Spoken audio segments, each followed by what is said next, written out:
Round one. So we're underway then. This is action in the 71-kilogram light middleweight division between boxers from Kyrgyzstan and Kazakhstan. The orthodox boxer wearing red is Ихтияр Nishonov, 22 years of age, and this man is an explosive puncher. He can go from out of range to within range in a blink. The man wearing blue will look to evade those explosive forward forays by using his legs just as he did there. That is the man who has already been a three-time World Championship bronze medalist, Abılайхан Жүсіпов, the tournament #2 seed.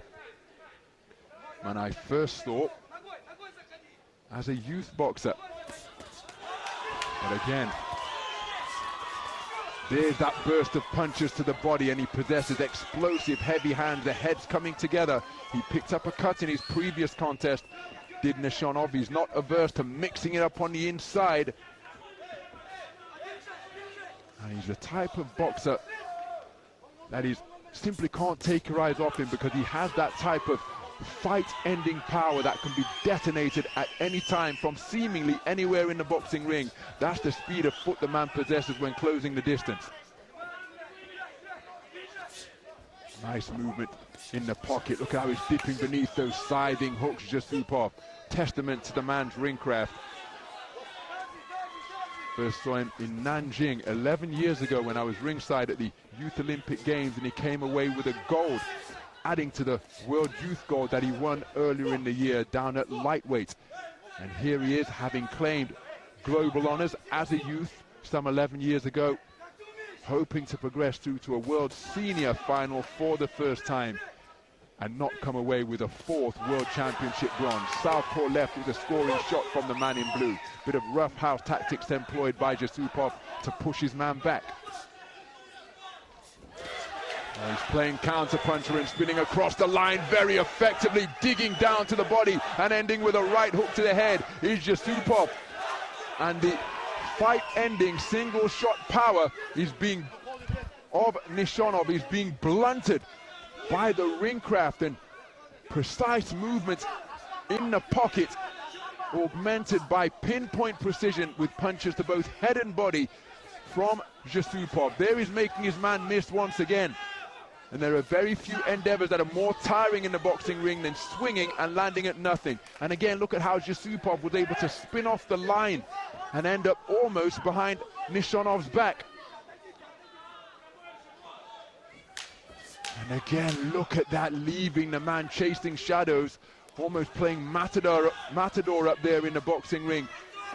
Is Жүсіпov dodging, darting left and right. First round in the book, and I thought it was a brilliant one for the man in blue. It was. He looked very, very sharp.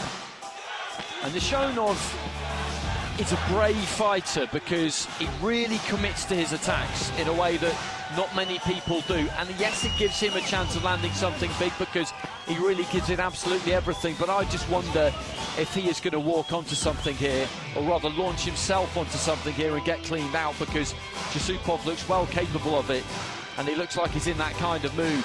He wants to make an impression here, I think. And you're talking about going back in the day to the Youth Olympics, and I remember the first time I saw him was at the Asian qualifiers for Rio 2016. I'd never seen him before.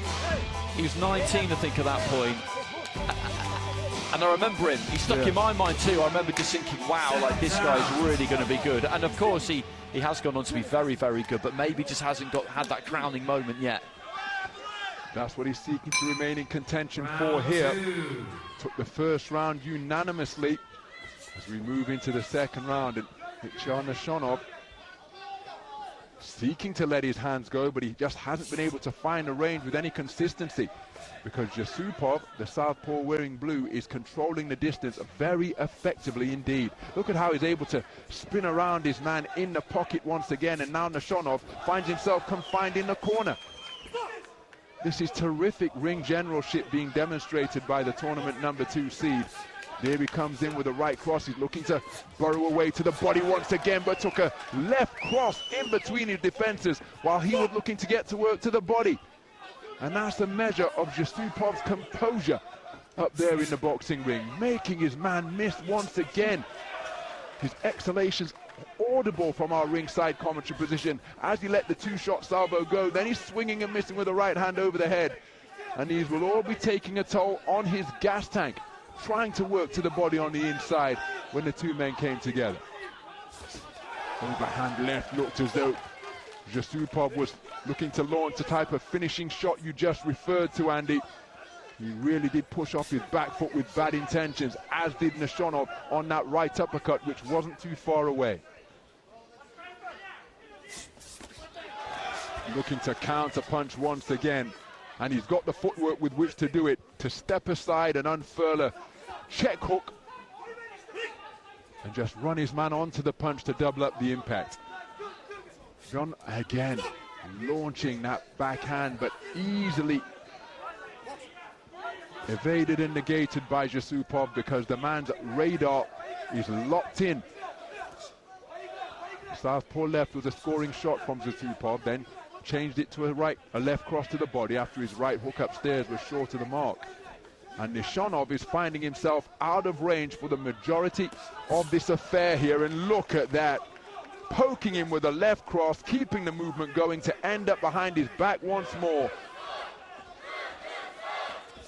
Proving to be a really frustrating mission, and look at that, a little bit of Billy Joe Saunders against David Lemieux, looking up in the night sky for that shot that was hurled in his direction but wasn't even close to landing, and only provided a cool breeze here on this late winter's night in Dubai. Look, my goodness, this can be really discouraging, but Nishonov has got to keep the belief burning brightly, because he possesses fight-ending power in either fist with a single shot. He's demonstrated it. Oh, that's a check left hook, just as we referred to. Now, the referee, Mr. Sergei Zhurkin, has said that it was a trip, but he tripped over a counter southpaw left hook where he spun off the line, just as you suggested he would, Andy Clark, in the break between rounds 1 and 2. What a masterful round of boxing, and I wouldn't be surprised if we saw some 10-8 verdicts as the bell sounds. I would be very surprised if we don't. It was a punch that started that. He clattered into the ropes and he would have gone down had they not been there. So really, you should have seen the knockout called there. It's going to be fairly immaterial, I would say. And look at Nishonov in his corner. He's got his head bowed. He's sucking in the air. And it's a pretty heartbreaking experience for a fighter, this, to be honest, because everything he tries is not working. Every time he tries anything, he gets punished, he gets hit, he gets hurt. And strangely, he was a bit more circumspect in that second round. He wasn't launching himself in from quite so far out, and I wonder what we'll see from him in this third and final round. So it's 10-9 across the board there, so he's in a very comfortable lead here, Жүсіпов. I wouldn't be surprised if we see Nishonov just tuck up and try and get through this. And I think, to be honest with you, that would be quite sensible, because I think only one thing is going to happen if he goes too gung-ho here. Third and final round. So the third round underway.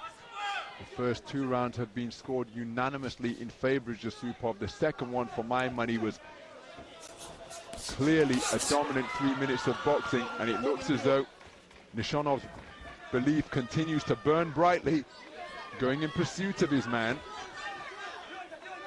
But Жүсіpov's movement up in the boxing ring has been something that you could put on a coaching video, because he's dealt with the attempted aggression, not by running, not by losing his composure, but just by stepping off to the side, dipping underneath the incoming fire, just as evidence there.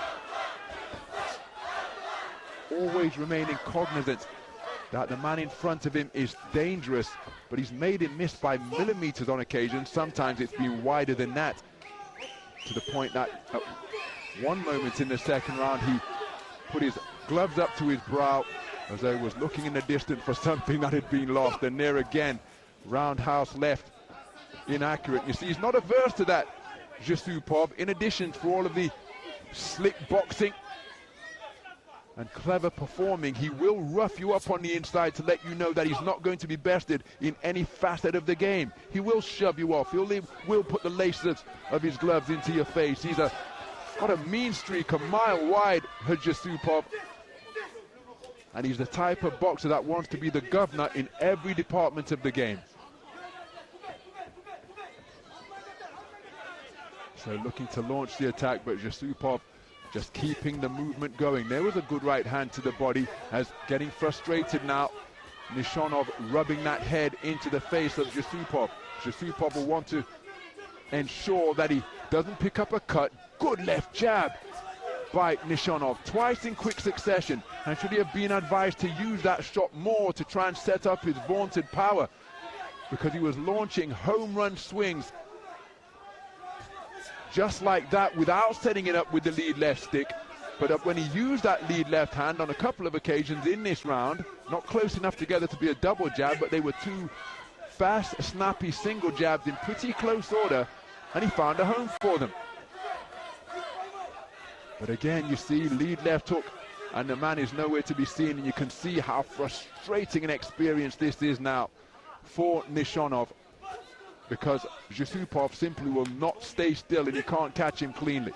Flexing that neck and getting the head in there a little bit, just to feel some contact as Жүсіпov turns the tables, roughs his man up over the ropes as the 10-second clapper sounds, cracks a right jab into his face as if to say, hold that. This has been a beautiful display of boxing, sticking and moving from Abılайхан Жүсіпov to take him through to the final. Fantastic. Really, really fantastic. And I tip my hat there, though, to Nishonov in that final round. I did him a disservice when I suggested he might tuck up and try and get through. That's clearly just not something he would do. He put plenty into that final round. And Жүсіпov in that final round, just applying the Q-tip just to the left eyebrow there a little bit, so maybe just a slight scratch. And I was just going to say, he did the sensible thing, didn't he, because he could have engaged, but what he looked to do really in that final round was just box and avoid anything like a head clash or anything like that, because when you're winning that easily, you want to make sure you get through without any kind of damage, come out clean the other side, have a day off tomorrow, and then box for gold on Sunday. But a fantastic performance from him. He looked really, really good. Ladies and gentlemen, the winner of this contest via unanimous decision, and now proceeding into the finals, in the blue corner, representing Kazakhstan, Abılайхан Жүсіпov. Nishonov gets it actually 4-1 in the final round there, so he got some reward from the judges, and I'm not sure about that myself, but you know, he did put a lot into it. He kept coming forward, didn't he? He did indeed. Nice to see that respect between the two.